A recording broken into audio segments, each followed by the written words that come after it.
वालेकुम। ये जी साहब आसरा वेलफेयर सोसाइटी के ज़रिए इंतज़ाम 105 साफ पानी प्रोजेक्ट आपके सामने माशाल्लाह इंस्टॉल भी है, ऑपरेशनल है, लोग मुस्तफ़ीद भी हो रहे हैं।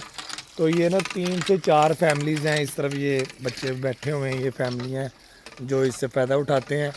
और यही इनकी इस वक्त छत है, ये दरख्त जो है यही निज़ाम है, यहाँ पे आप देख सकते हैं।